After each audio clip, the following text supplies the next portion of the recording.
একটি ছোট শহরে থাকত অর্ণব নামে এক ছেলে।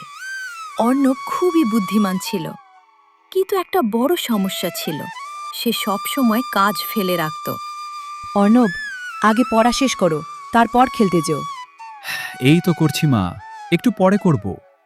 কিন্তু সেই পরে আর কখনো আসতো না। স্কুলে অর্ণবের শিক্ষক প্রায়ই বলতেন, তুমি যদি মন দিয়ে পড়ো, অনেক বড় কিছু করতে পারবে।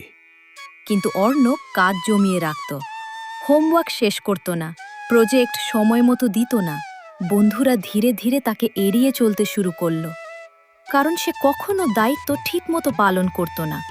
একদিন স্কুলে ঘোষণা হলো, একটি বড় প্রতিযোগিতা হবে, বিজয়ী ছাত্র পাবে শহরের সেরা স্কুলে ভর্তি হওয়ার সুযোগ। অর্ণব খুব খুশি হল। সে ভাবল, এটাই আমার সুযোগ। সে প্রতিদিন পড়ার পরিকল্পনা করল, কিন্তু আবারও সেই পুরনো অভ্যাস।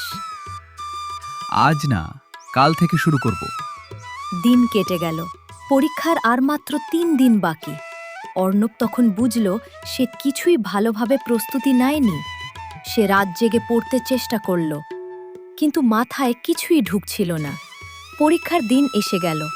প্রশ্নপত্র দেখে অর্ণবের হাত কাঁপতে লাগল। সে অনেক প্রশ্নই ঠিকভাবে লিখতে পারল না। ফলাফল প্রকাশের দিন অর্ণব ফেল করল। তার বন্ধুরা পাশ করল, কেউ কেউ পুরস্কারও পেল। অর্ণব চুপচাপ বাড়ি ফিরে এলো। সেদিন রাতে অর্ণব একা বসেছিল। তার মা পাশে এসে বললেন, বাবা, তুমি হারোনি, তুমি শিখেছো। অর্ণবের চোখে জল চলে এলো। সে বুঝতে পারল তার অলসতাই তাকে এই জায়গায় এনে দিয়েছে। পরের দিন থেকেই অর্ণব বদলে গেল। সে ছোট ছোট লক্ষ্য বানালো, প্রতিদিন সময় মতো পড়া, কাজ জমিয়ে না রাখা, প্রতিশ্রুতি রাখা। প্রথমে কঠিন লাগত, কিন্তু ধীরে ধীরে সে অভ্যস্ত হয়ে গেল। কয়েক মাস পর আবার একটি পরীক্ষা হলো। এইবার অর্ণব প্রস্তুত ছিল। ফলাফল বের হলো।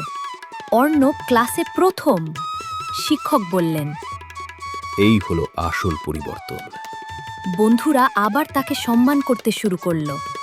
অর্ণব বুঝল, সুযোগ সবাই পায়, কিন্তু সফল হয় তারা যারা সময়কে গুরুত্ব দেয়। সে নিজের মনে বলল,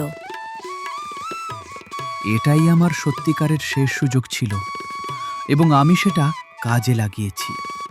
বন্ধুরা, এ থেকে আমরা কি শিখলাম? সময়কে অবহেলা করলে সুযোগ হারাতে হয়, আর সময়কে মূল্য দিলে সফলতা নিজেই আসে।